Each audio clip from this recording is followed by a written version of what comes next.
les gars mi salminima non fof juurama hande noon ko haala mawka par ce que ɗo e Amérique ɗo ene waɗi fedde wootere nen ɗo ene wiye Pulaaru speaking fedde fulɓe haalpureɓe minde wiyete ko Pulaaru speaking kala gonɗo ɗo Amérique ɗo ene nande hayso ala kam ene nanande walla taw ene yiyande ga e mboɗen Pulaaru speaking nan ɗo e Amérique nde garmi ɗo départ nde namdimi yimɓe ɓe ɓe mbi wonde a naati Pulaaru speaking mbi fedde nde ko dardiɓe mbi ko Pulaaru haalpuɓe fof gonɗo fedde nde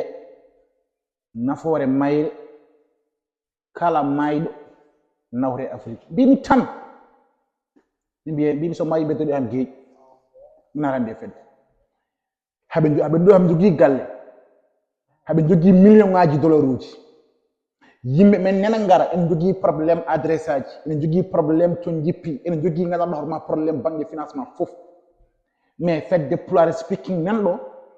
woni ɗo tan ko gandanɗa hoorema wooda mayɗo nawte jubbane kaalisal seeɗa gasi nden fedde holko nafata yimɓe banda men nden fedde hol gartam mum e yimɓe c'est vrai nawrude neɗɗo mayɗo nawre to men to c'est très important mais wonko ɓuri ɗum wadde important ɓaade mbiɗon ko Pulaaru speaking on addi fulɓe addi fof on jii bandiraɓe men fulɓe nena ma e banggue Mali on jii bandiraɓe men fulɓe nena ma e banggue Burkina on jii bandiraɓe men fulɓe nena ma e banggue Mauritanie banggue yo bang nde ɗo fedde gandanɗa hoorema hande wiitende hande ko fedde ɓurde joga doole e nder pelle fulɓe Pulaaru speaking jogui ɗo kaalisaji dollar uji million ŋaji dollar uji mais nafoore muɗum tan yo kaalisaji ndendini tan kala mayɓe nawre taw gandanɗa hoorema ko yimɓe poti wadde e gandanɗa hoorema e pour walla fulɓe Mali nen toon mbare jamma ñalo bamarankoɓe toon mbaɗa ɗumen e fulɓe gandanɗa hoorema Burkina julaji en manɗa bamarankoɓe toon mbaɗa ɗumen ɓe mbaɗe kam hay sinno ko ballite balle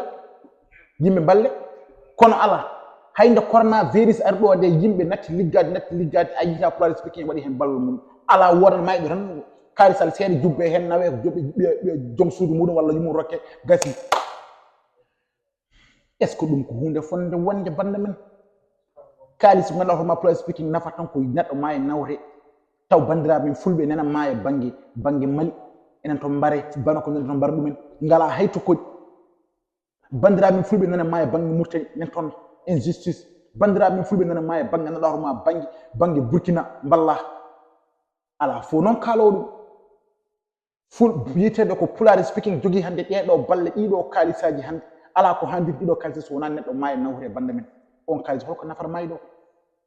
holko nafata mbimi so mayi